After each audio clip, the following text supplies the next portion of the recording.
আসসালামু আলাইকুম বাচ্চারা, তোমাদের বায়োলজি ভাই। দেখো, আমি একটা কোয়েশ্চেন বারবার শুনি বা বাচ্চাদেরকে বারবার জিজ্ঞেস করতে শুনি, ভাই আমি কি হচ্ছে উদ্ভাসে পরীক্ষা দিব নাকি এসিএসএ পরীক্ষা দিব, আমি কি আসলে এগুলোতে পরীক্ষা দিব, আমার তো সিলেবাস শেষ হয় নাই, আমার তো হচ্ছে এই হয়েছে সেই হয়েছে, আমার তো কলেজের পরীক্ষা আছে, এই রিলেটেড কয়েকটা কথা শুনি ভাই।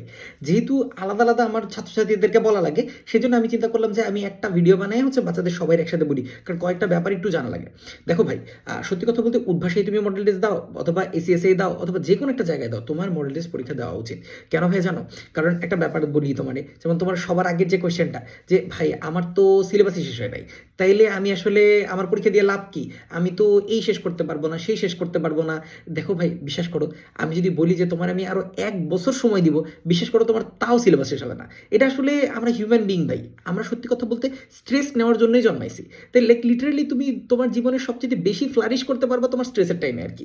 আর ওই যে বলে না যে আমাদের সবার প্রিয় উদ্ভিদ বাঁশ, কেন ভাই? কারণ আমরা বাঁশ খাইতে খেতে বড় হই, আমরা কিন্তু হরলিক্স কমপ্লেট খেতে বড় হই নাই। যেমন আমি হরলিক্স কমপ্লেট অনেক পছন্দ করতাম, আমি পাশে বড় হয়েছি, লম্বায় কিন্তু বড় হয় নাই। অ্যান্ড বুঝতেই পারতেছো আর কি। অ্যান্ড সত্যি কথা বলতে এই পুরো ব্যাপারটা হচ্ছে, আমরা হচ্ছে যে জিনিসটা বলবো যে আমাদের হচ্ছে অবশ্যই তোমার এই উদ্ভাস বলো, তারপর হচ্ছে এসিএস বলো, যে কোনো একটা জায়গায় বলো, তোমার ভাই মডেল টেস্ট দেওয়া উচিত। কারণ হচ্ছে একে হইলো তোমার ওই যে আব্বা আম্মা তোমার হচ্ছে এই নাম্বারগুলো দেখবে, নাম্বারগুলো দেখে তোমার আবার বারবার তোমার ইয়া করবে যে আরে তুই কম পাইছিস কেন, তোর তো ফ্রেন্ডরা এইটা পাইছে ওইটা পাইছে হ্যান ত্যান হাবি যাবি এগুলো পাইছে, এই রিলেটেড কথাবার্তাগুলো কিন্তু তোমার বারবার বলবে ভাইয়া। সেই জন্য তুমি চেষ্টা করবা অবশ্যই অবশ্যই তোমার হচ্ছে এই পরীক্ষাগুলো দিতে, কারণ হচ্ছে উনি যত তোমার প্যারা দিবে তত তুমি ফ্লারিশ করবা ভাই, বুঝছো? তাই এগুলো নিয়ে মন খারাপ করবা না। আর দেখো ভাই, এবার আমি তোমার একটা মেইন কথা বলি। দেখো ভাই, তোমার একটা কমন সমস্যা আছে, যেমন তুমি আমার বলতে পারো যে ভাই আমার তো সিলেবাস শেষ হয় নাই, এখন আমি কি করবো? এটার জন্য আমি তোমার একটা সলিউশন দিই। দেখো দেখো ভাই, আমি যেমন সাপোজ আমি বায়োলজির কথা বলতেছি, যে আমি দেখলাম যে বায়োলজিতে সিলেবাস হচ্ছে তোমার প্রথম উইকের জন্য বোটানির সিলেবাস দিচ্ছে 1 2 3, ধরো এই 1 2 3ই দিছে। এখন আমি বললাম যে 1 2 3-এর মধ্যে তোমার হচ্ছে 3 পুরাপুরি পড়া হয় না আগে, স্বাভাবিক, সবারই তো, কারোই তো এরকম সিলেবাস শেষ থাকে না। আবার তোমার মাঝখানে একটা পরীক্ষা থাকতে পারে, তোমার টেস্ট পরীক্ষা নাও শুরু হয়ে নাও শেষ হইতে পারে। তখন তুমি হচ্ছে অ্যাটেম্প করো ভাই, তুমি বসো, একটু পইরা পরীক্ষা দাও, একটু রিভিশন হোক। বিশেষ করে নিলে তোমার তুমি যদি তোমার যদি আমরা ছেড়ে দিই যে না তুমি তোমার ইচ্ছা মতন পড়ো আর কি, তোমার পড়াশোনার খুবই খারাপ অবস্থা হয়ে যাবে ভাইয়া। কারণ সামনে একে রোজা, তারপর আবার কোরবানির ঈদ, তুমি খেয়েই রাখতে পারবা না ভাইয়া, তোমার অবশ্যই একটা রুটিনের মধ্যে থাকতে হবে ভাইয়া। নাইলে পরীক্ষা খারাপ হওয়া ম্যান্ডেটরি ভাইয়া, এইচএসসি খারাপ হয়ে যাবে, অ্যাডমিশন খারাপ হয়ে যাবে, পিসিএম এ কম নাম্বার আসবে ভাইয়া। তো এইসব দরকার নাই, তাহলে চেষ্টা করবো ভাই। সেই জন্য তোমার ওই যে ধরো সাপোজ আমি এখন আসি যে 1 2 3-এর মধ্যে তোমার তো কোষ রসায়ন পুরোপুরি পড়া হয় নাই, তখন তুমি করবা কি? তখন তোমার উপায় হইলো ওই যে যে কোষ রসায়ন তুমি একটু বাদ রাখছো, ওইটুকুন পড়া ট্রাই করবা। ধরো আমি বললাম যে তাও তোমার শেষ হইলো না ভাইয়া, তখন তুমি কি করবা?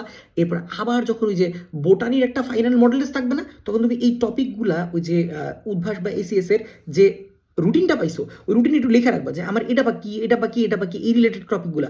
তখন তোমার ওই যে মডেল টেস্টের যে টার্মটা থাকবে, মডেল টেস্টের টার্মে তুমি ওই টপিকটুকু সলভ করে দিবা ভাইয়া। ওই টপিকটুকু সলভ করলে এখন কিন্তু তোমার পুরোপুরি মোটামুটি বই শেষ হলো। এখন আমি বলতে পারি ভাই এরপরও কিছু টপিক তোমার বাদ থাকতে পারে।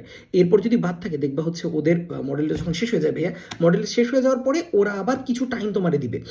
অলমোস্ট হচ্ছে দেখবা 15 20 দিনের মতন একটা গ্যাপ থাকে তোমার ইসের আগে, অলমোস্ট এইচএসসি পরীক্ষার আগে এরকম একটা গ্যাপ থাকবে ভাইয়া। তাহলে ওই সময় তুমি হচ্ছে পুরোপুরি পড়াটার একবার রিভাইজ করতে পারো ভাইয়া। পরীক্ষার মাঝখানে অনেক গ্যাপ থাকে, আশা করি ওগুলি নিয়ে সমস্যা হবে না। তবে ভাই এই কাজ করিও না যে তোমরা মডেল টেস্ট দিবা না, বিশেষ করে তোমরা যারা সরকারি কলেজে পড়েছো ভাইয়া, তাদের তো অবস্থা খুবই খারাপ। শুধুমাত্র বেসরকারি কলেজে যারা পড়ে ওদের তো অলরেডি মডেল টেস্ট নিয়ে একটা প্যারা থাকে ভাই, সেই জন্য আমরা একটু মানে আমরা কখনো বলি না, কারণ ওরা তো অলরেডি তোমার এক্সামের মধ্যেই ছিল, ওরা আবার লিখতেছিল।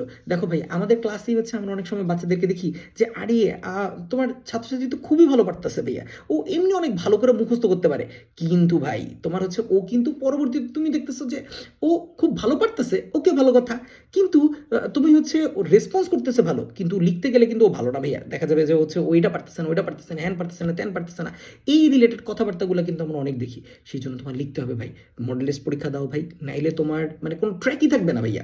তাই অবশ্যই অবশ্যই পরীক্ষা দেওয়া উচিত ভাই। আমি সেটারে বলবো তোমরা চেষ্টা করবে আর কি পরীক্ষা টরীক্ষা দিতে ইনশাল্লাহ। যাই হোক, ঠিক আছে, ভালো থাকো সবাই, সুস্থ থাকো। আসসালামু আলাইকুম।